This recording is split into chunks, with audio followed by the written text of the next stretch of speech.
Hey everybody, welcome back to Wallet Reset. Today we're going to talk about some blog writing tips to make excellent content for your blog to really just grab your readers and hold their attention, and also help to provide much more value. This is super important because what Google ranks you based on, for the most part, is how your readers react to your content. Do they read your content all the way through? How long do they spend on on your content? Or do they just see that you have very whack content and click the back button? That's really a big part of how you rank. So if you're going to be creating content for a blog, you have to understand how to write excellent content. That's what we're going to dive into today. So anyway, first, before I dive into this, let me just tell you that this is, for me, something that I have to think about constantly. My day job is I do digital marketing for an insurance company. Insurance for a local business, right? Now, here's the problem that I typically face with work when I'm doing digital marketing and creating content for the blog on this insurance website. The problem is you have not just insurance as a keyword. Your competition tends to be Nationwide or Allstate or some huge nationwide brands like that cover the United States, even other territories outside of the United States in some points, right? Then once you get past that, you have the websites that are dedicated specifically to selling as an agent by itself. So, for example, you have certain sites, I'm not going to mention any sites, but certain sites will basically tell you that they're writing a review with the intent of getting you to get a quote at the end of it, right? And all of their reviews are 4 or 5 stars. They never give anything under a 4 or 5 star. And they typically rank high because of the fact that they have thousands of pages of content, all based on the same thing, either reviews or customer queries and questions and stuff like that. And then also I have to deal with all of the local people. So anyway, you get what I'm saying. It's very important that you have something that separates you from the crowd, right? And if your content is basically just a rewording of the top ranked content, then why would you deserve to rank first? There's nothing better about your website than theirs.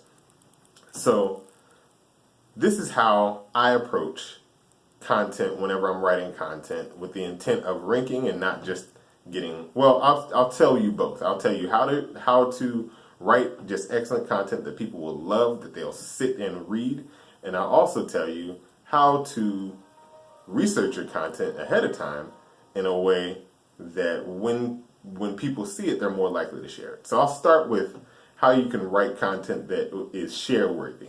All right, and this is actually a very simple thing to understand. All right, and it really just boils down to this: you take content ideas from things that have already been viral before, right? And that's really it. So you can use, I believe it's called BuzzSumo, right? BuzzSumo can help you find content that has been shared a lot. And all you have to do is know your keyword, you plug in your keyword, and it'll tell you what's been shared the most based on whatever social media sites it's been shared on. And you can actually sort by social media site, depending on what you're going to promote with. Also, you can use, there's various different ways you can do that. You can actually just go through your social media feeds finding content, because most likely if you are talking about something, it's because you post about it a lot. And if you find something that's posted on your timeline in Facebook or anywhere on social media that has a lot of shares, I would write that down on a little notepad so you can do some research on that later. All right. So now that I've told you how to find something that's share worthy, a topic that's share worthy, this is how you create content that just dives deep, that gives people what they want out of the content. Is you actually have to take your time to research. I research things I know. I can know exactly what I need to say, but I research. And here's why.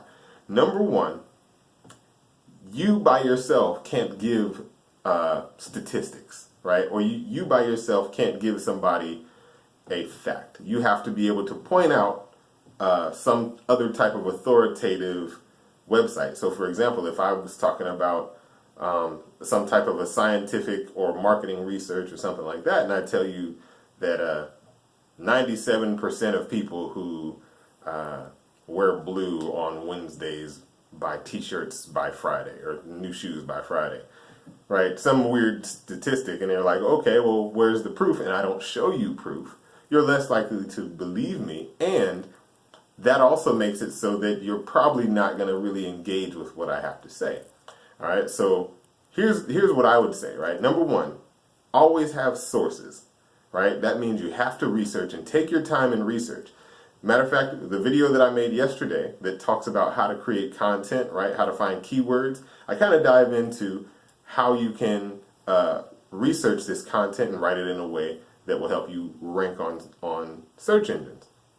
You kind of have to approach it the same way, except for there's some part of this where you have to dive outside of the box and you have to think for yourself and say, okay, if I'm the reader who's asking this, what do I want to know?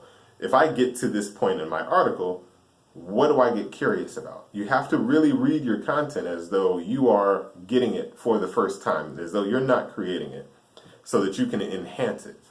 You also want to plan to go back to your content and make it better as time goes on. Your website, your blog should be a living document. All right. Another thing is you want to make your content easily scannable. The best way to do that is by decorating your text, right? So putting links, bolding, underlining, italicizing, changing the format, like putting quotes or something like that. You can even use images, you can use video. You want to use as much as you can to make this content something that is easily scannable, where people can come to your site, and if they don't have a lot of time to read 2,000 words, they can watch a video snippet that kind of walks them through a portion of it. And the content that you write would simply be to explain the step-by-step, so they can have multiple ways of getting the same content and understanding it. You may even want to do audio content, right? So ultimately, what you have to do is think of different ways to get people to want to come to your site, get them to engage with your content, and ultimately that engagement may lead to shares in the future, may lead to customers into the future, right? And that's really everybody's goal, because we like to maybe blog, we like to make content, but ultimately the content has a purpose, and that purpose is to educate and to sell our products, right? We want to educate our customers and we want to sell our products. And we want to do it in a way where they get something out of it and they're benefited.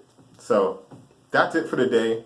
If you have any questions or any comments, or you just want to say hi, leave a question or leave it down in the comments below.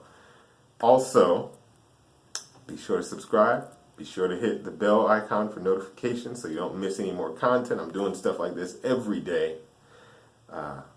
This has been Mike Malbrough. Good times. Thanks for hanging out. See you tomorrow.